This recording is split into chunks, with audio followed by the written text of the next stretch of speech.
दास विठोबाचे आयुष्याच्या साधने आयुष्याच्या साधने सचितानंद पदवी घेतली तुका म्हणे पावटणी करू स्वर्गाची निशाणी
इन दोनों के चरणों में प्रभु मेरा कोटि कोटि प्रणाम विठला।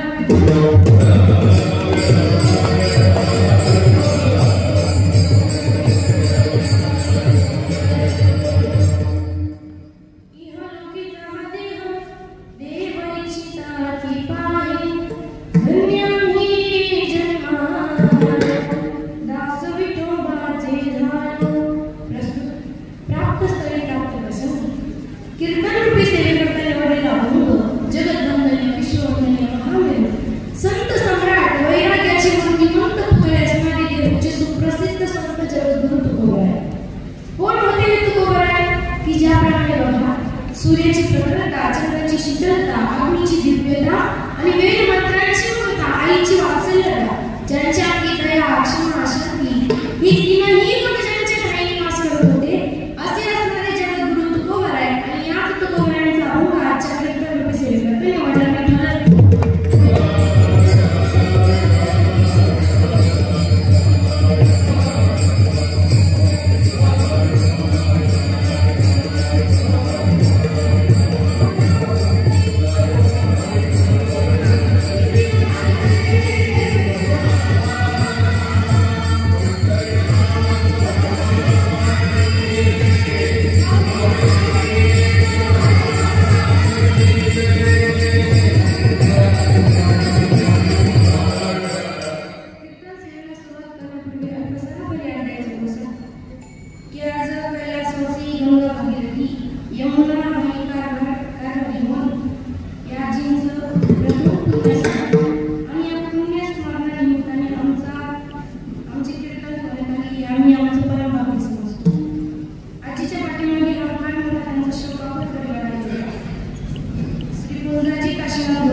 सर्वांना धन्यवाद.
माझा थोडक्याचा भाव असतो.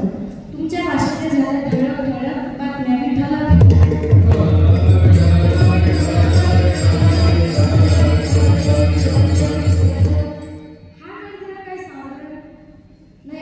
आपली अनंत जन्माची काहीतरी पुण्य आहे. या पुण्यामुळे भगवंताची दृष्टी आपल्यावर पडली आणि हा नरदेह आपल्याला प्राप्त झाला. जन्म जन्मी आम्ही बहुपुण्य केले, जन्म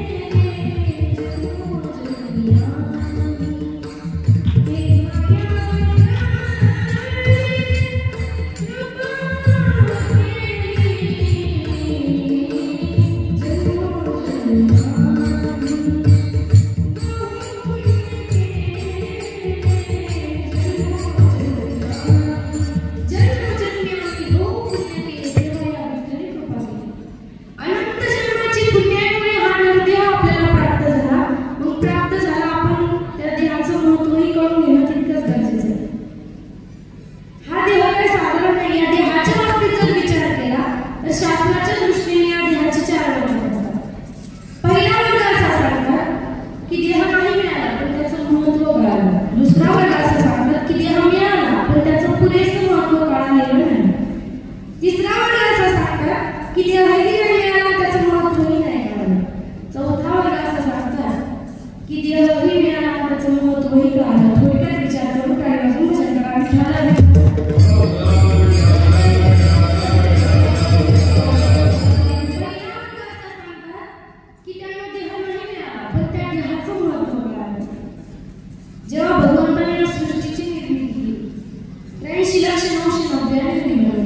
Sway,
क्षीरसागरीचे सुख सोडून तुम्ही राहणारे कुठले विसरला की काय?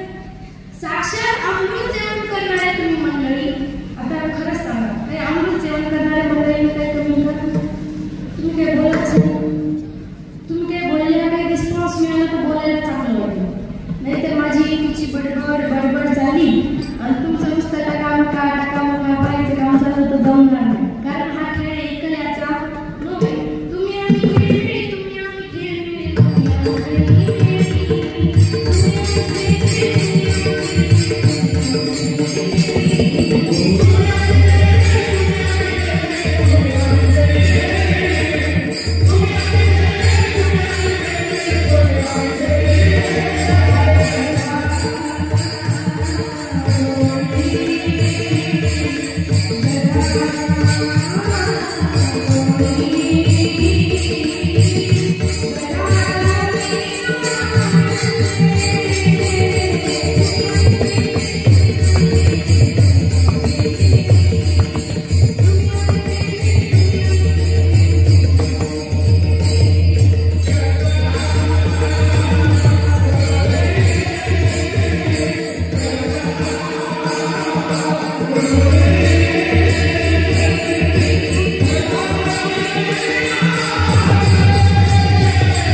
नाही कशावर मुला इच्छा करतात त्यावर विठ्ठला विठ्ठला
कमवलं तरी आपण काहीही सोबत घेऊ शकणार नाही, म्हणून कितीही संसार केला तर तो कमीच पडणार.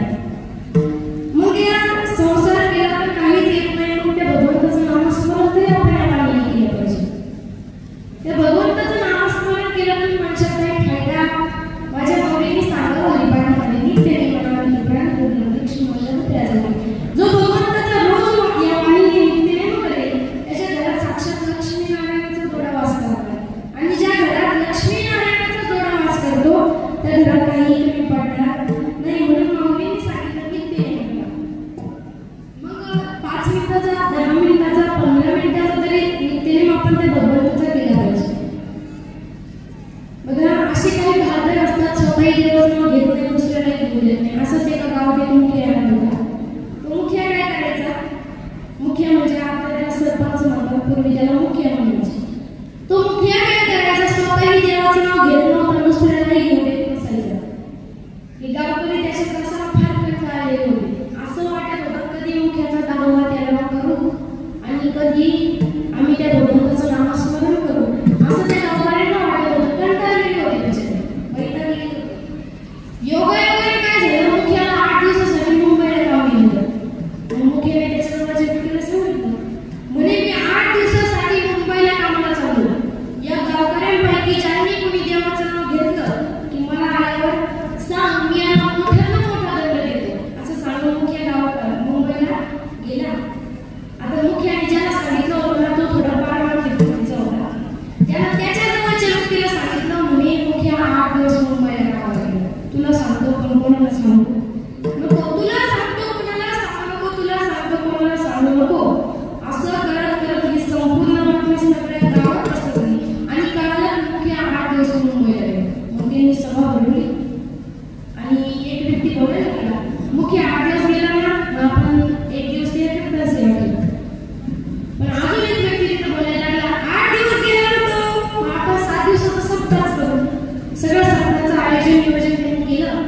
पहिल्या दिवसाची कीर्तनसेवा फार सुंदर पार पडली, दुसऱ्या दिवसाची ही पार पडली. पण तिसऱ्या दिवशी नेमकं मुखियाचं नाव आटकलं, मुखिया गावाकडे गेला. आता मुख्य स्टेशनमध्ये होता, त्याला मुख्याच्या स्टेशन आणि मुख्याच्या गावामध्ये घनदाट असं जंगल लागत होतं. त्या जंगलामध्ये पूर्वी मोबाईल नव्हते, मी स्टेशनवर आला गेला की असं काही नव्हतं. मुख्याला ते जंगल कसं व्हायला पार करायचं होतं. मुख्याने त्या जंगलात आल्यावर मुख्याला मग पिशाच्या निघालं. पिशाच्या गाताना भूताने त्याला धरलं आणि बोलायला लागले, आज काहीतरी शिकार मिळाली, याला कच्चंच खायचं. अजून 2-3 प्रकार झाले नाही, मग याला भाजून खायचं. कच्चं खायचं, भाजून खायचं, यांच्यावरच भांडण लागले. कच्चं खाणारे भाजून खाणारे म्हणाले, तुम्हाला भाजून खायचं, काळीची पेटी गावातून तुम्हीच घेऊन यायची. हे दोघं गेले गावामध्ये, पण तिथं काय चालत होतं, हरिनाम सत्कार चालू होतं. महाराजांचं कीर्तन भजन चालू होतं, रामकृष्ण हरी जय जय रामकृष्ण.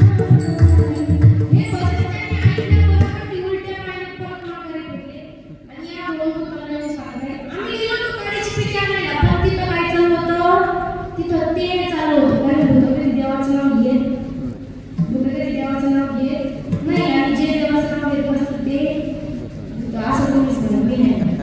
मग त्यांनी काय देवाचं नाव घेतलं नाही. या 2 भूतांना कळलं ते म्हणजे काहीतरी भजन कीर्तन असणार. मग ते त्यांनी मुखियाला दत्तच खायचं विचार केला. आता मुखिया एकदम हुशार होता, अगदी माझ्यासारखा. त्याला वाटलं ते म्हणजे नक्की काहीतरी आहे आणि हे त्याला घाबरतात. मुख्याच्या अंगाला ते भूत हात लावायला लागले, मुख्य बोलायचं. माझ्या अंगाला हात लावला तर मी ते म्हणणार, मुख्याला ते म्हणजे ते पण काय माहिती नाही. मुख्याने उचललीची पण लावली टाळू. माझ्या अंगाला हात लावला तर मी ते म्हणेल. असं करत करत मुख्याने एकदाचं नाव काढलं आणि तिथं आल्यानंतर कळालं ते म्हणजे भजन कीर्तन. आज या भजनामुळे कीर्तनामुळे माझा प्राण वाचला. मग बहुतांश कीर्तन मागे बसलेले लोकांचं कीर्तन लक्ष नसतं. मी तुम्हाला बोलत मी मुख्याच्या गावात गेले. त्या मुख्याच्या गावात जो स्वतः चालू होता त्याला मागे बसलेले लोक होते, त्यांनी पाहिलं मुख्य आले डाळ करा सगळं बंद करून टाकलं. आता मुख्य आपल्याला मोठ्यातला मोठा दंड देणार याच्या भीतीने ते पळायला लागले. मुख्य स्टेजवर आले, माईक घेतलं, बोलायला लागले. हे काय अशाच करत राहू आम्हाला कसाच चालत राहू द्या. हे कीर्तन असंच अखंड चालत राहू द्या. आज या भजनामुळे कीर्तनामुळे माझा प्राण वाचला. आज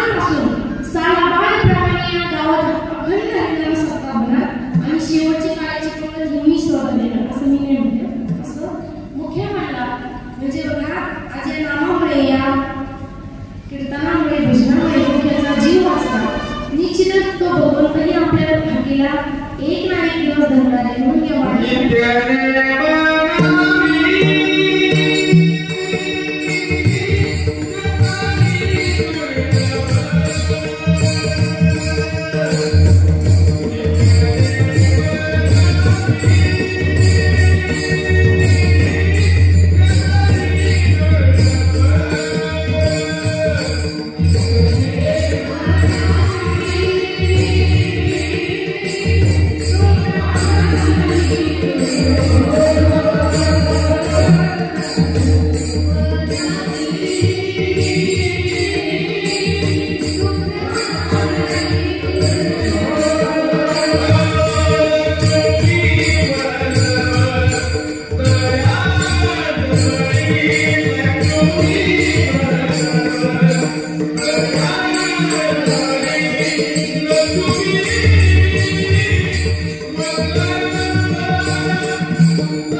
ज्ञान असते.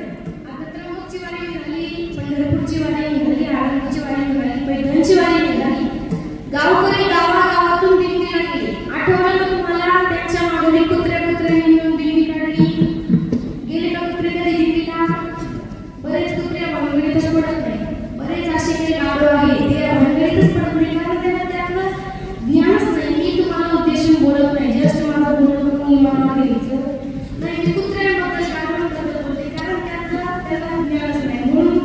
त्यांना देवही मिळालेला नाही आणि त्याचा मोह तोही कळला नाही. चला पुढे 4वा वर्ग इतका भाग्यवान सांगितला की देवही मिळाला आणि त्याचा मोह तोही कळला.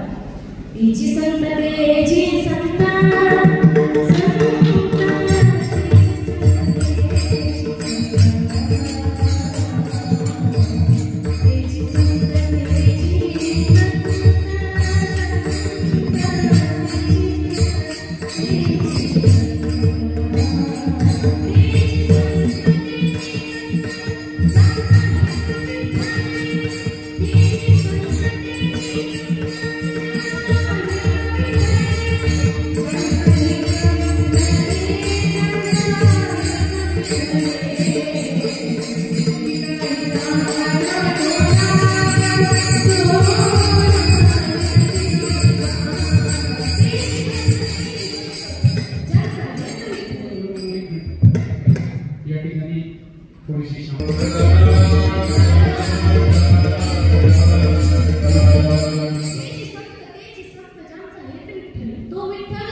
आपण त्याला स्मशानात नेतो आणि त्याचा अंत्यविधी करतो, त्याला म्हणतात अंत्यसंस्कार. असे 3 संस्कार मात्र नक्की या जगात होतात. मग बघा का करावं लागतं दहावं, का करावं 13वं? जेव्हा आपण या प्रेताला स्मशानात घेऊन जातो, त्या प्रेताभोवती जो व्यक्ती मडकं घेऊन फिरत असतो, ते मडकं फोडण्यासाठी जो दगड वापरला जातो त्याला म्हणतात आश्म. तो आश्म किंवा जीवघडा असेल. तो जीवघडा काय करायचा असतो? 13 दिवस अखंड या दिव्याच्या साक्षीने तो आपल्या घरात ठेवायचा असतो. 13 दिवस ठेवल्याने त्याच्यावर 13 संस्कार होतात. पुढे तर यमलोकात जायला निघतो. त्या वैतरणी नदीपर्यंत जायला त्याला 28 दिवस लागतात. 28 आणि 13, 28 आणि 13 गणित जमा करतो 41 दिवस झाल्याच्या नंतर आता त्याला ती वैतरणी नदी पार करायची असते. मग ती वैतरणी नदी काय आपल्या कोपरगावच्या नदीसारखी नाही, गोदावरी नदीसारखी ती नाही. 28 नंतरची घाण जिच्या मध्ये वाहते ना ती म्हणजे ही वैतरणी नदी असते आणि ती नदी या जीवाला पार करायची असते. मग या जीवाला काय रोखता येत नाही. त्यासाठी त्या नदीच्या काठावर एक कामधेनू नावाची गाय बांधलेली असते. ती कामधेनू नावाची गाय काय करते? या जीवाला पाठीवर बसवते आणि पैल केला घेऊन जाण्यास मदत करते. आता ती त्याच जीवाला पाठीवर बसवते ज्याने जीवनात एकतरी गोदान केलं असेल. ज्याने गोदान केलं नाही त्याला त्याच्या दौऱ्याच्या दिवशी ब्राह्मण सांगतात, सोन्याची करा, चांदीची करा, कशाची करा पण करा. उगाच सोन्या चांदीची करण्यापेक्षा आपण जीवनात एकतरी गाय दान केली पाहिजे. मग ती गाय त्याच जीवाला पाठीवर बसवते ज्याने गोदान केलं असेल. मग ती त्याला पाठीवर बसवते, पैल तेराला घेऊन जाते. पैल तेराला म्हणजे ती वैतरणी नदी पार करण्यासाठी त्याला 59 दिवस लागतात. 59 आणि 41 100 दिवस झाल्याच्या नंतर तो पुढे यमलोकात जाऊन पोहोचतो. त्याला एक तिथं वकील लावावा लागतो. तो वकील काय पांढऱ्या ड्रेसचा नसतो. तो काही तेवढा घालून घेणारा नसतो. ओरिजिनल सरकारी वकील तो असतो. मग तो काय करतो? याला कोणाकोणाची लग्न मोडली, याला कोणाकोणाची बांध फोडली, याला रस्त्यावर किती भांडण केली, हे सगळं त्याच्या फाईलमध्ये दिलेलं असतं. त्याचं नाव असतं चित्रगुप्त. तो चित्रगुप्त काय करतो? त्याची फाईल काढतो आणि ती केस लढवायला त्याला 265 दिवस लागतात. 265 आणि 100 365व्या दिवशी या जीवाचा निकाल लागतो. त्या दिवशी करावा लागतो वर्षश्राद्ध. विठ्ठला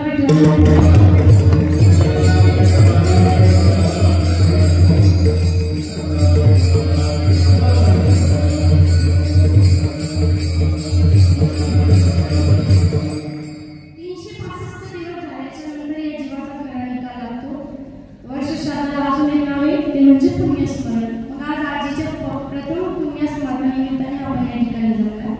आज कोणाची तरी आई गेली, कोणाची तरी बहीण गेली, कोणाची तरी काकू गेली, कोणाची तरी भाऊजाई आपल्या या ठिकाणी गेलेली आहे. आई ही जीवन फार महत्वाची आहे. ज्याला डोळे नाही त्याला डोळ्याची किंमत विचारा, ज्याला पाय नाही त्याला पायाची किंमत विचारा. जशी त्याची आई गेली त्याला त्याच्या आईची किंमत विचारा. आई ही जगात सर्वश्रेष्ठ आहे. आई नसली की आपल्याला दुसऱ्याच्या आई पाहिल्यावर आपल्याला पश्चाताप होतो. जोपर्यंत माझी आई होती तिच्याशी नाही मोठी बोलू. दुसऱ्याची आई पाहिल्यावर डोळ्यात पाणी येतं. कशाला सोडून गेली आई स्वर्गाला, कोण वागली तुझ्या आईला. 9 महिने 9 दिवसाची आई तुझी, संकटाने तुझ्या भाई पडला नाही. कशाला सोडून गेली आई स्वर्गाला, कोण वागली तुझ्या आईला. कुणाची मावशी, कुणाची काकू, कुणाची बहीण, तुझ्या विना प्रेम करणारा कोणी नाही. कशाला सोडून गेली आई स्वर्गाला, कोण वागली तुझ्या आईला. आई तू कशाला सोडून गेलीस ग? आता तुला या तुझ्या लेकराला पाहणारं कोणीही राहिलं नाही. मग मला जर देवाकडे काही मागायचं असलं तर मी तुलाच मागव. नभीची चांदणी तुझा, चंद्राची कोरा, शीतळ तुझी छाया, नभीची मनभर तुझ्या शीतळ छायेमध्ये तू आयुष्य गेलं. आई देवापाशी गेलं, तुलाच जगणार गेलं. आई माझी मायेचा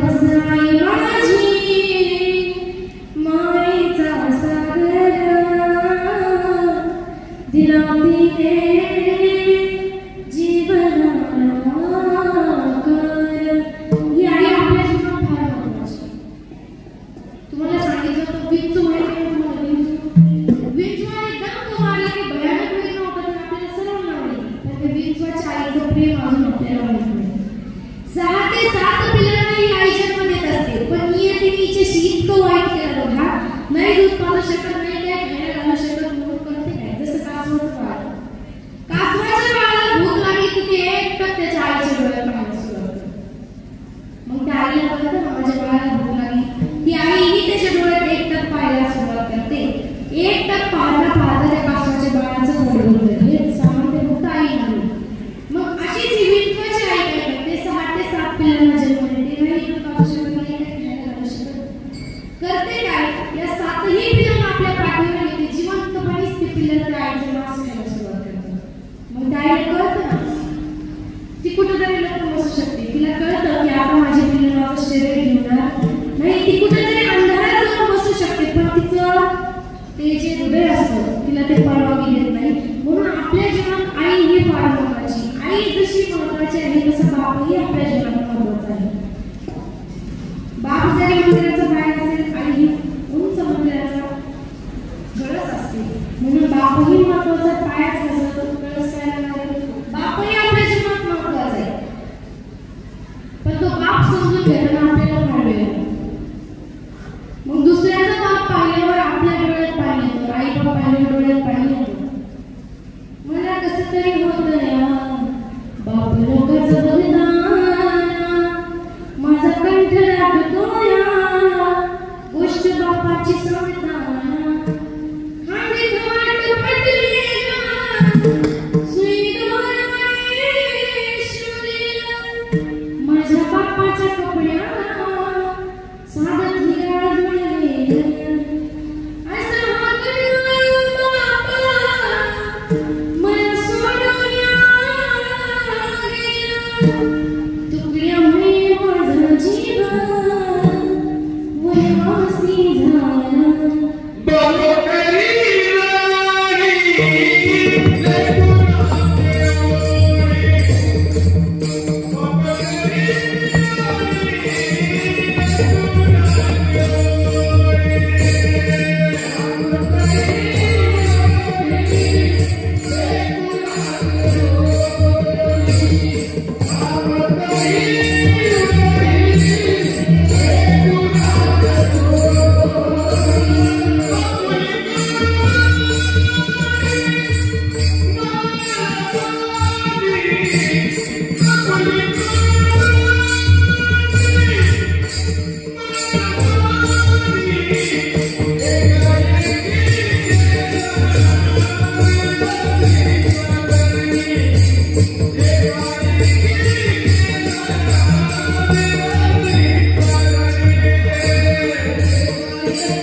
म्हणून जीवनात आल्यावर आई बाबाची सेवा आपण जशी पुंडलिकाने आपल्या आई वडिलांची सेवा केली, तसंच आपणही त्या आई वडिलांची सेवा केली पाहिजे.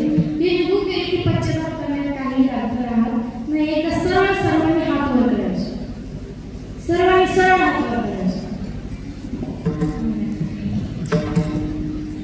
जो हात वर करणार नाही त्याला त्याच्या शेजारचे शिकतो. गेले का सर्वांनी? विठोबा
जन्मालो दास विठोबाचे झालो आयुष्याच्या सगळे सचितानंद भजले हे गाणे पाठी करो स्वर्गाची निशाणी. थोडक्यात मी आपल्याला वाक्य सांगण्याचा प्रयत्न केला, पहिला चरण सोडवण्याचा प्रयत्न केला. काही चूक झाली असेल तर माझी मला परत द्या, काही चांगलं असेल तर तुम्हाला घेऊन जा. माझी कीर्तनाचा तेवढाच काहीतरी थोडाफार उद्धार आहे, जेवढं चांगलं होतं तेवढं माझ्या गुरुवारी